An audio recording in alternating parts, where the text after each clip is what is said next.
Welcome back ATV morning with Farah में खुशामदीद। सो आज हम आपको मिलवाएंगे अपनी एस्थेटिक फिजिशियन से। मेरे साथ हैं डॉक्टर तैयबा जाहिद। अस्सलाम वालेकुम जी। वालेकुम डॉक्टर साहबा, कैसी हैं आप? अल्हम्दुलिल्लाह, आई एम फाइन। पहले तो ये बताइए कि लाहौर की गर्मी वर्सेस इस्लामाबाद की गर्मी कितना फ़र्क है? बहुत फ़र्क है, लाहौर की बहुत ज़्यादा गर्मी है। लाहौर की 2-3 डिग्रीज तो वैसे ही हाई होते हैं। हाँ जी बिल्कुल, और बहुत शिद्दत की गर्मी है, बिल्कुल खड़ा भी नहीं हुआ जाता बाहर। हाँ, इस्लामाबाद में भी बाहर तो खड़ा नहीं हुआ जाता, लेकिन लाहौर से इस्लामाबाद आए तो इस्लामाबाद बड़ा हाँ मजे जी, का मुझे लगता प्लेजेंट लग रहा है। हाँ। अच्छा, फिर मुझे बताइए, आज हमने जो टॉपिक रखा है दैट इज़ एंटी एजिंग। हाँ जी बिल्कुल। सो एंटी एजिंग की फिक्र कब से करनी शुरू कर देनी चाहिए? आजकल तो लड़कियां जो हैं वो भी, मैं उन्हें कहती हूँ पहले एज तो हो जाए फिर एंटी एजिंग का भी सोचेगा। अच्छा, इतनी अवेयरनेस आ गई है लोगों को ना कि वो वाकई शुरू में अभी 20s में अपनी होती हैं तो उनको फिक्र पड़ जाती है अपनी एंटी एजिंग ये की। सही है आपके ख्याल में? देखिए, एक्चुअली अगर देखा जाए मेडिकली तो व्हेन वी रीच एट 25 हम अपनी बॉडी से कोलेजन को शेड करना शुरू कर देते हैं। ठीक है, तो फिर हमारी एजिंग जो है स्टार्ट हो जाती है फ्रॉम 25 प्लस। तो हमें 25 प्लस में 30s में अपनी स्किन की केयर करना शुरू कर देनी चाहिए। लेकिन मुझे जो याद है, मैंने जब अपना पहला ड्रामा सीरियल किया था बंधन, अच्छा, तो आईब्रोज नहीं बने हुए थे। ओह, तो वो उस वक्त उन्होंने कहा था कि थोड़ा सा कर लें, थोड़ा सा। तो for the get up and makeup मुझे उस वक्त उन्होंने किया था। तो हम तो इस तरह से कि हमें तो पता भी नहीं था कि क्या करना है और क्या नहीं करना। लिपस्टिक भी नहीं लगानी आती थी, कभी लिपस्टिक को हाथ नहीं लगाने दिया गया था। जी बिल्कुल। तो हम भी तो आखिर जी ही रहे हैं। तो फिर 20 साल की उम्र से क्यों बंदा इस टेंशन में मुब्तला हो जाए? अच्छा, मेकअप करना एक अलग चीज़ है और कोलेजन की प्रोडक्शन विद एस्थेटिक प्रोसीजर्स करना एक बिल्कुल डिफरेंट चीज़ है। हमें भी मेकअप से मना किया जाता था, लिपस्टिक ना लगाओ, काले हो जाएंगे होंठ, मेकअप नहीं करना, मैच्योर लुक दोगे। वो एक अलग चीज़ है, वो अभी भी वो मासूमियत जो है बच्चों में रहनी चाहिए, मैं समझती हूँ। नहीं मेकअप को इतनी जल्दी इनिशिएट करना चाहिए, मगर जिन प्रोसीजर्स की हम बात कर रहे हैं, स्टैटिक प्रोसीजर्स, उनमें जो बेसिक प्रोसीजर जैसे कि PRP, ठीक है, ये with like 20s late 20s में हमें स्टार्ट करवा देना चाहिए। ये आपकी एजिंग को डिले करता है और 30s के बाद तो लाजमी करनी चाहिए ऐसे procedures. Yes, 30s I agree कि 30 is a cut off time कि जिसके बाद आपको अंदाजा होना चाहिए कि अब मुझे अपना ख्याल करना पड़ेगा, ताकि सेगिनेस ना आ जाए। फिर जब सेगिनेस आ जाती है तो फिर उसे रिवर्स करना थोड़ा सा इन्वेस्टिव प्रोसीजर्स में आ जाते हैं। अच्छा तैयबा, चूँकि हम बहुत फ्रीक्वेंटली यहाँ पे ये शोज जो है करते रहते हैं जिसमें इस तरह की बातें होती हैं। अब PRP की भी बात होती है, PRF की भी बात होती है। सो मेरा ख्याल है कुछ और भी आ गया है, एक्सोसोम्स भी आ गए हैं। अब ये 3 चीज़ें हैं जो कि, तो आप PRP ही की बात करेंगी कि वो होना चाहिए, या PRF की तरफ भी जाएंगी और एक्सोसोम्स की तरफ भी जाएंगी? एक्चुअली PRP और PRF में कोई ख़ास डिफरेंस नहीं है, इट्स द सेम थिंग, बस वो कुछ एक्टिवेटर्स डालते हैं तो वो PRGF में कन्वर्ट हो जाता है। PRP basically which is derive from your own blood, आप ही के खून से हम लेते हैं और उसका प्लाज्मा बनाते हैं और वो आपको माइक्रोनेडलिंग या डायरेक्ट इंजेक्ट कर दिया जाता है। तो PRP और PRGF का सेम ही प्रोसीजर है। तो मैं बेसिक PRP या PRGF से स्टार्ट करना चाहूँगी, क्योंकि आप जब 30s में पहुँचते हो तो डायरेक्ट एक्सोसोम पे कोई नहीं आएगा और आना भी नहीं चाहिए। कोई आपको डॉक्टर एडवाइस नहीं करेगा, क्योंकि एक्सोसोम जो है is a very latest thing और अभी तक उसका कुछ पता नहीं है कि अभी रिसर्च चल रही है और क्या है, लॉन्ग टर्म इफेक्ट्स क्या हैं। जी जी बिल्कुल ऐसे ही है। तो एक सेफ जोन में रह के हमें PRP से स्टार्ट करना चाहिए। अपनी एंटी एजिंग के लिए PRP को अपनाना चाहिए। साल में 4 से 5 सेशंस PRP के लिए लेना चाहिए इन योर इनिशियल 30s। लेकिन जो लोग, जैसे मेरे पास ख़वातीन आती हैं जो कि आपको पता है स्टैटिक्स तो अभी 4-5 साल से ही बूम में आया है, इससे पहले तो नहीं था। अब जो ख़वातीन 60s 70s की कभी PRPs ही नहीं ली थी, तो उस एज में आके PRPs बेनिफिशियल नहीं है। अच्छा, बिल्कुल भी नहीं है या मिनिमल इफेक्ट्स आते हैं? बहुत स्लो, बहुत कम। ठीक है, तो इसीलिए हमें मेंटेनेंस 30s में ही स्टार्ट कर देनी चाहिए, ताकि हम ज़्यादा सेगिनेस की तरफ ना जाएं। चलें, ये तो हो गया स्टेज 1। अब जिन्होंने ये मिस कर दी है और अब थोड़ा बहुत सेगिनेस जब आ गई है, से हम 40 साल की उम्र तक पहुंचते हैं और अब हमें लग रहा है कि अब तो खासा कुछ जो है मसला खराब हो रहा है। मेरे पास ऐसी ख़वातीन, उन्होंने कभी कोई PRP, कभी कोई प्रोसीजर नहीं कराया होता, 50-66 ईयर्स की, कि अब क्या करें, इतनी डीप लॉफ लाइन्स हैं, नेज़ोलेबियल्स, जॉवल्स आए हुए हैं, अब क्या करें। फिर इस स्टेज पे आके हमें थ्रेड्स, फिलर्स, बोटॉक्स की तरफ जाना पड़ता है। और ये तीनों इकट्ठे होंगे या फिर इसमें भी स्टेजेस हैं कि नहीं, वो डिपेंड करता है। हाँ, हर फेस के अकॉर्डिंगली देखना पड़ता है कि इनको क्या नीडेड है। बोटॉक्स तो रिंकल्स के लिए होता है, और अगर रिंकल्स आपके इवन 30s में भी आना शुरू हो गए हैं तो बोटॉक्स स्टार्ट कर देना चाहिए, क्योंकि आपके जो फाइन लाइंस हैं वो स्टैटिक में कन्वर्ट नहीं होती। बोटॉक्स जो है एक ऐसा टॉक्सिन है जो कि मसल्स को रिलैक्स करता है और आपके जो रिंकल्स हैं उनको फेड अवे कर देता है। 9 माह बाद बोटॉक्स को रिपीट कराना पड़ता है। तो अगर हम बोटॉक्स नहीं लेंगे तो हमारी लाइन स्टैटिक हो जाएंगी, मतलब एक्सप्रेशंस के बगैर बैठे बैठे लाइनें आ रही हैं माथे पे, आंखों के इर्द गिर्द, उनका फिर हल बहुत मुश्किल हो जाता है। अच्छा, यहाँ पर तैयबा मैंने देखा है जेनेटिक भी बहुत, जीन्स बहुत इंपॉर्टेंट है। बिल्कुल ऐसे ही है। ऐसी फैमिलीज हैं, और ख़ास तौर पे अगर हम देखें कि पीके के इलाके के रहने वाले लोग, हमारी नॉर्दर्न साइड जितनी है, यहाँ पर स्किन पतली है, बहुत खूबसूरत है लेकिन पतली है, जल्दी रिंकल ले लेती है। उन्होंने कभी सनब्लॉक नहीं लगाया एक्चुअली। अच्छा ये सनब्लॉक इतना सेफ करता है, और वहाँ पे तो डायरेक्ट नॉर्दर्न एरिया में ज़्यादा डायरेक्ट है ना सनलाइट, तो वो सनब्लॉक्स बेचारा उन्हें कभी लगाया नहीं, जिसकी वजह से उनकी एजिंग जल्दी आ गई। ठीक है। तो हम चाहे लाहौर बैठते हैं, चाहे इस्लामाबाद बैठते हैं, चाहे नॉर्दर्न एरियाज़ में, sunblock is very very important thing. सबसे पहले इसका रोल है एंटी एजिंग में। सनब्लॉक एक बेसिक थिंग है जो कि आप अपने स्कूल जाते हुए बच्चे को भी लगाएं। तो हाँ, अब मेरे पास ख़वातीन आती हैं, छोटी छोटी बच्ची हैं, स्कूल जा रही हैं, गोरा होने वाली क्रीम देते हैं। मैं कहती हूँ प्लीज़ गोरा होने वाली क्रीम के बजाय आप सनब्लॉक लगाएं। सनब्लॉक से आपके बच्चे की स्किन भी हेल्थी रहेगी और कलर भी अच्छा होगा। अच्छा, ये गोरा होने वाली क्रीम का तो बताएं कि ये एक ऐसा ऑनगोइंग मसला है। जब मेरा एडमिशन हुआ था ना JPMC में और हॉस्टल में, अच्छा जी, तो वहाँ पे ये गोरा होने वाली क्रीम बड़ी इन थी जी, उसके अभी तक रिजल्ट सामने आते हैं वो पिगमेंटेशन के साथ। वो मैं हैरान होती थी, ये क्या है जी, बस ये क्रीम है, वो एक डब्बी में बना के वो इस तरह करके। अच्छा, और वो क्रीम वाज लाइक कि किसी खजाना है किसी के पास, हमें थोड़ी सी दे दो थोड़ी सी दे दो जी बिल्कुल। तो वो लोग जो जिसको बनाना आता था वो ऐसे होता था जैसे क्वीन होती थी, एटम बम बनाना आता सब लोग उसके जो है मस्के लगा रहे होते थे कि मैं पैसे देती हूँ ना, मुझे बना दो। जी जी। बट अभी तक हालांकि इतनी अवेयरनेस भी आ गई कि ये खतरनाक है स्किन के लिए, बट अभी तक लोग आप इस्तेमाल कर रहे हैं। बिल्कुल सही कह रही हैं, लोगों को अभी तक इसका क्रेज़ है। मैं किसी भी फार्मेसी या कहीं चली जाऊँ ना, किसी ये जो होते हैं स्टोर्स, वहाँ पे औरतें मांग रही होती हैं नाम ले लेके वो वाली दें। और मैं मुसीबत ये है कि अब तो डिफरेंट ब्रांड्स हैं, लोकल ब्रांड्स हैं, उन्होंने तो लॉन्च कर दिया है, ये इतने में गोरा, इतने मिनट में, इतनी देर में। एग्जैक्टली, इतनी हार्मफुल है ना वो, इतने स्टेरॉइड्स उसमें डले हुए हैं। इंस्टेंट तो वो आपको रिजल्ट दे देती हैं, मगर बाद में जो स्किन का हाल होता है, थिनिंग स्किन की, ऐसे पतली स्किन हो जाती है, वेन्स नज़र आना शुरू हो जाती हैं, और सबसे बुरी चीज़ पिगमेंटेशन, फ्रेकल्स, मलाजमा, ये उन क्रीम्स का साइड इफेक्ट है। डेली छाइयाँ, बड़ी ख़वातीन है, 100 में से मैं यहाँ से 80% ख़वातीन को इस टाइम छाइयों का मसला है बिकॉज ऑफ दोज क्रीम्स, और वो एडमिट करती हैं हाँ हमने लगाई थी। जिससे पूछो आपने ये क्रीम्स यूज़ की थी, वो जो फार्मूला क्रीम, हाँ जी हमने की थी, हर एक की हिस्ट्री में निकलती हैं। ठीक है, फिर उसको रिवर्स किया जा सकता है? बहुत मुश्किल बड़ा, हाँ, एक तो बजट फ्रेंडली भी नहीं है इतना, और एक लॉन्ग टर्म प्रोसीजर है।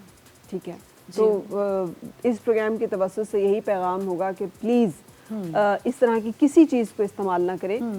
इसके सिर्फ हमारी स्किन पे असरात नहीं होते, इसमें मरकरी कितना ज़्यादा होता है, और मरकरी जो है पॉइजनिंग है, एक जिसे कहते हैं मरकरी पॉइजनिंग, एक बाकायदा पॉइजनिंग है कि जो हमारे जोड़ों को, हमारी बहुत सारी चीज़ों को मुतासर, जिस्म के बहुत सारे अज़ा को मुतासर करता है। हमें अंदाज़ा ही नहीं होता, हम अपनी तरफ से क्रीम लगा रहे हैं बस गोरा होने के लिए, बस गोरा होने के लिए। अच्छा, अब आपने हमें बताया बोटॉक्स कब से क्या इंडिकेशंस आएंगी तो हमें सोचना चाहिए कि अच्छा this is time for Botox? जब हमें नज़र आता है कि हमारे रिंकल्स डीप होने लग गए हैं, स्पेशली फोरहेड लाइंस, या फिर जब हम स्माइल दे रहे हैं तो यहाँ पे लाइंस, क्रोज फीट आना शुरू हो गए हैं, तो हमें बोटॉक्स की तरफ मूव करना चाहिए। वो आपकी परमानेंट स्टैटिक लाइंस में कन्वर्ट होने से बचा लेते हैं आपको, और एक यूथफुल लुक देता है। अच्छा तैयबा, ऐसा क्यों है कि मर्दों के चेहरे पे यही सब चीज़ें बहुत अच्छी लग रही होती हैं तो ख़वातीन को क्या मसला है कि अगर उनके भी थोड़े से मतलब आ जाएंगी, माथे पे लाइनें आ जाएंगी और क्रोज फीट आ जाएंगी वगैरह वगैरह, अच्छा, मर्द के चेहरे पे इतना खूबसूरत लग रहा होता है ये आजकल मर्द बहुत कॉन्शियस है आजकल मर्दों को भी बहुत ज़्यादा होता है कि हम भी बोटॉक्स कराएं, हम भी फिलर्स कराएं, वो भी अच्छा लगना चाहते हैं। और आपको पता है इन तमाम प्रोसीजर से आप अपने आप को कॉन्फिडेंस फील करते हो। ज़्यादातर मेरे पास ख़वातीन इसीलिए आती हैं कि हम सेल्फ कॉन्फिडेंस के लिए ये सब कुछ कराना चाहते हैं, ताकि हम अच्छा प्रेजेंटेबल लुक दें। एजिंग आते हुए किसी को भी अच्छा नहीं लगता अपने फेस पे, तो ये सारे प्रोसीजर्स के थ्रू आप अपनी एज को रिवर्स बैक कर सकते हो। तो क्यों नहीं अपनाना चाहिए, ज़रूर अपनाना चाहिए। ठीक है, आपके ख्याल में मर्दों को भी अपनाना चाहिए? बिल्कुल अपनाना चाहिए। But I have seen some very handsome man जिनके चेहरे पे, अभी पिछले दिनों शाहिद आफरीदी से मुलाकात हुई and he was looking handsome, cross feet भी थे और बाकी सारी चीज़ें भी थी, but he was still himself. तो वो मुझे ज़्यादा अच्छा लगा बनिस्बत बहुत सारे और ऐसे लोगों के जिनके चेहरों पे बहुत कुछ हुआ हुआ था और लेकिन वो लग रहे थे। अल्लाह करे ख़वातीन के बारे में भी स्टैंडर्ड थोड़े चेंज हो, उनको भी थोड़ा रिलैक्सेशन मिले। अच्छा, बोटॉक्स का तो ये क्राइटेरिया हो गया, इसका एज से कोई ताल्लुक नहीं है। एजिंग के साथ ही रिंकल्स आते हैं, लेकिन 30s में भी क्या इतनी डीप लाइंस आ सकती हैं? 30s में फोरहेड लाइंस प्रोमिनेंट होना शुरू हो जाती हैं। एंगर लाइंस, गुस्सा करती हैं हम माएँ बच्चों पे, डांटती हैं, तो एंगर लाइंस प्रोमिनेंट शुरू हो जाती हैं। उनके लिए लोग आगे कराते हैं बोटॉक्स, ताकि वो परमानेंट ना चेंज हो। ठीक है, सही। अच्छा, ये तो हो गया बोटॉक्स का। एंड देन सेकंड क्या चीज़ आती है हमारे पास फिर इस एज जोन में? और 30s, 35, 40s की एजेस में हम फिलर्स के साथ हल्की सी लिफ्टिंग दे सकते हैं।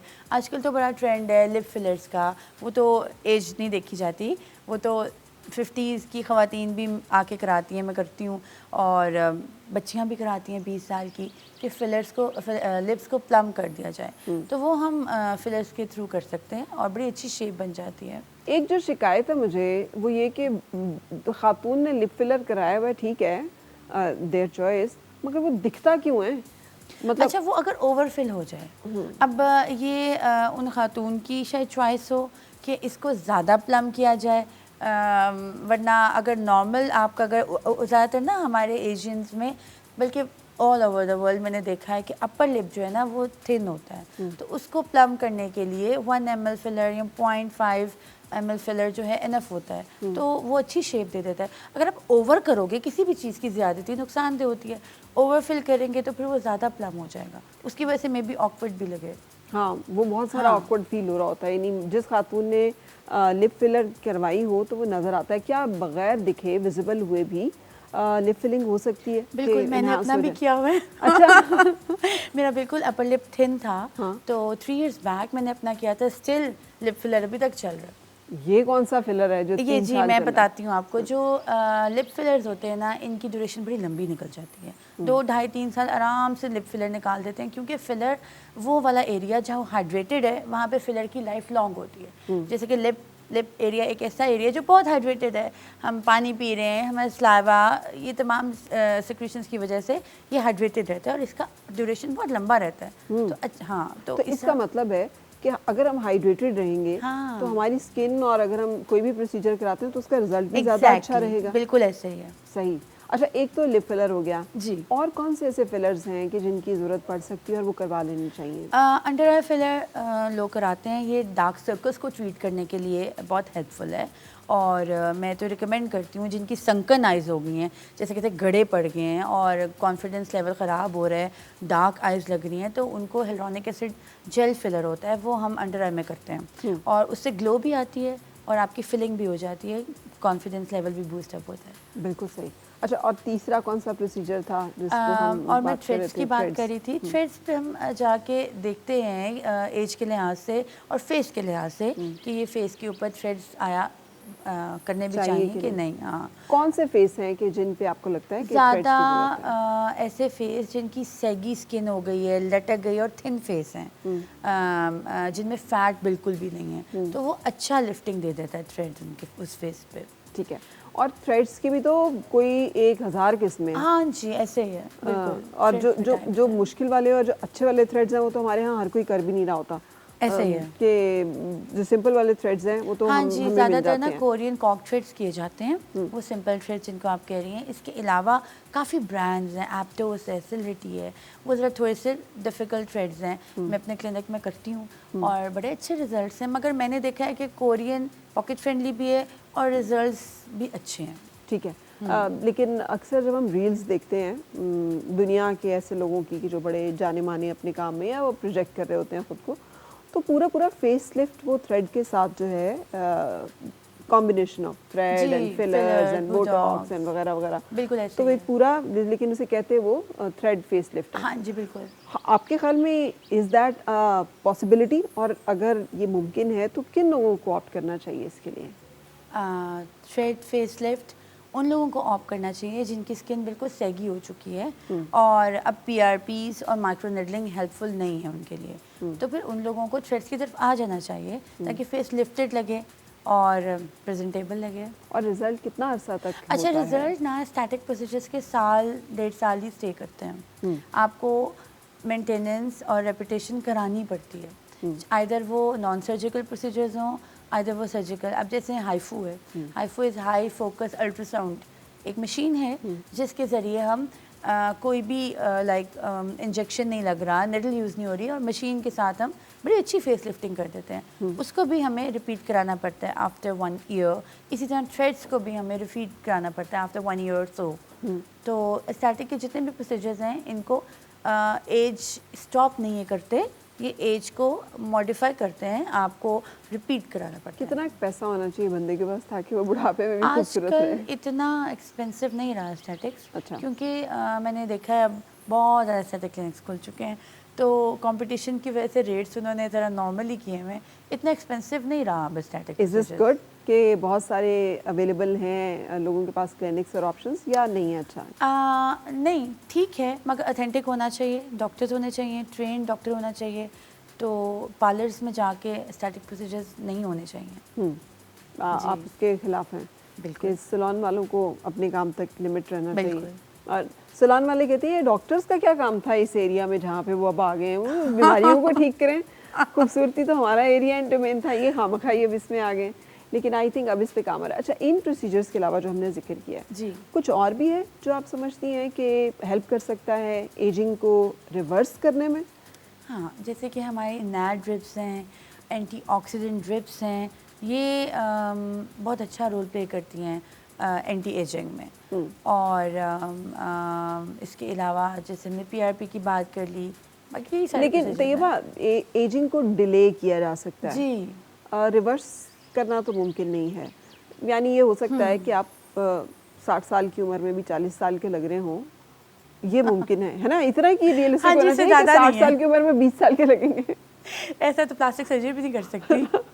हाँ, तो वो तो इसका मतलब है कि आप 60 साल हाँ जी, 10-15 साल का फर्क नजर आता है। नजर आता है, बिल्कुल। तो इतना ही रियलिस्टिक आपको एक्सपेक्ट करना चाहिए इन सारे प्रोसीजर्स के नतीजे हाँ में। जी, बिल्कुल। लोगों की जो एक्सपेक्टेशंस होती हैं वो इतनी रियलिस्टिक होती हैं जब वो आते हैं? अच्छा, जो आती हैं ख़वातीन 60s 50s में, वो चाहती हैं कि मेजर डिफरेंस आए, वो 20 साल की लगें, तो फिर उनको पहले एक्सप्लेन करना पड़ता है कि ऐसा नहीं होगा, हल्की सी वो प्रोसीजर्स करा लेंगी, उन्हें कहेंगे जरा कोलेजन बनने दें, थोड़ा सा वेट करने दें, 1 महीने बाद दोबारा आएँ, 1 महीने बाद आएंगी, सारी लाइनें चली गई होंगी उनकी जो उनके टारगेट्स थे, मगर अब वो शक्ल तो नहीं ना 20 साल, वो 40 साल पीछे जाएगी, फिर वो ऐसे लोगों को प्लास्टिक सर्जरी की तरफ जाना चाहिए। अच्छा, और प्लास्टिक, मैं तो यही कहूँगी। लेकिन प्लास्टिक सर्जरी से कैसे कंपेयर करती हैं आप इन स्टैटिक प्रोसीजर्स के results? Plastic surgery is a major procedure और वो प्लास्टिक सर्जन्स की फील्ड है। कुछ लोग इंटरेस्टेड होते हैं कि हम एस्थेटिक्स के बजाय प्लास्टिक सर्जरी ही एक दफ़ा करा दें, तो मेरा तो ख्याल है पहले आपको एस्थेटिक्स में रह के मिनिमल छोटे मोटे प्रोसीजर्स कराने चाहिए, उसके बाद देखना चाहिए कि जाने की ज़रूरत भी है कि नहीं, क्योंकि हर कोई इतना दिल जिगरा नहीं रखता कि अंडर द नाइफ आप GA में जाके प्लास्टिक सर्जरी पूरी लिफ्टिंग करा लो फेस। हाँ, और ये ज़रूर कैलकुलेट करना चाहिए कि इज़ इट वर्थ इट।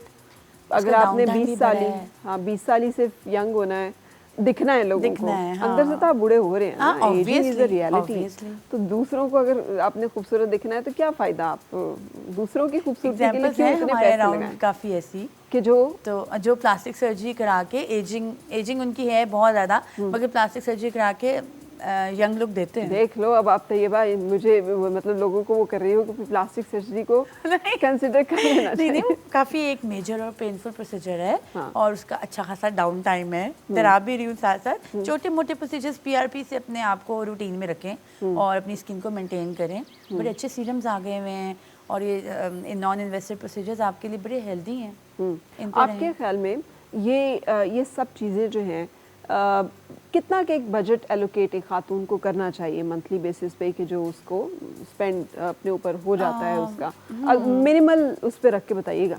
हाँ, जैसे कि हम बात कर रहे थे कि अगर हम PRP से स्टार्ट कर लें 30s में, तो एवरी मंथ अगर वो 10,000 का या 12,000 का बजट भी निकाल लेती है अपने PRPs या फिर हाइड्रा फेशियल या फिर हॉलीवुड फेशियल, ये लेज़र के साथ होता है, तो थोड़ा सा स्किन मेंटेन रहती है। एवरी मंथ ना निकाले, 2 महीने बाद इनके साल में 4 से 5 सेशंस ले ले तो वो भी एनफ है। बिल्कुल सही। मैं जिस चीज़ की बहुत ज़्यादा अप्रिसिएट करती हूँ ना जिसको, वो है हेयर रिमूवल लेजर्स। इसलिए कि हमारी एशियन स्किन, हमारी ये तो मुझे लगता है कि हर बच्ची को अगर वो काम कर रही है या उसके पास थोड़े बहुत फंड्स हैं, पैसे हैं, तो ये इसके लिए ऑप्ट करना चाहिए। इसके बारे में ज़रूर गाइड करें।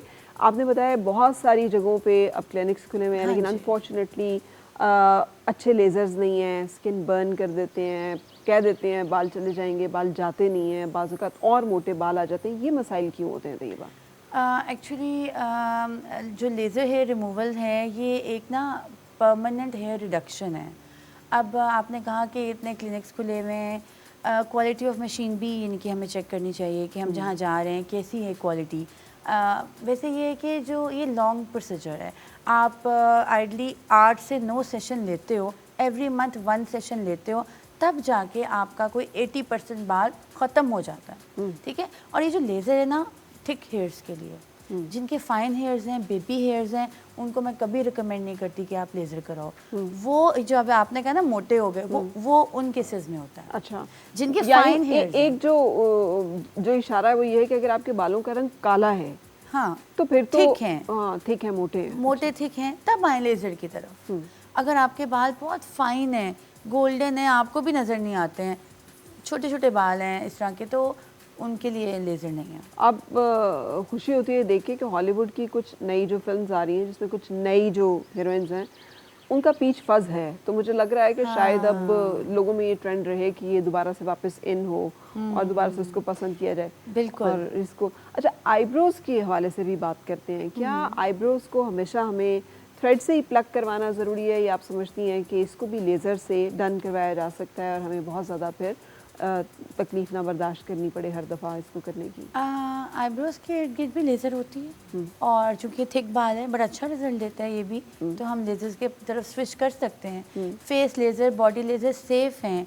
आफ्टर प्यूबर्टी आप लेज़र स्टार्ट करा सकते हैं अपनी बच्चियों को। अच्छा। लोगों का एक क्वेश्चन होता है कि सेफ़ है, शादी से पहले करा दें, कोई मसला तो नहीं हो जाएगा, क्योंकि उनके माइंड में इनफर्टिलिटी चल रही होती है, जबकि इस लेज़र का इनफर्टिलिटी से कोई लेना देना नहीं है। बिल्कुल सही। वो जो क्रीम है उसका लेना देना हो सकता है क्योंकि वो हमारी ब्लड स्ट्रीम में जा रहा है और फिर हर तरफ जो है वो जा रहा है। Thank you very much Tayyaba, आपने आज हमारे साथ बहुत सारी इन्फॉर्मेशन जो है वो शेयर की है। आई होप के इट विल बी हेल्पफुल।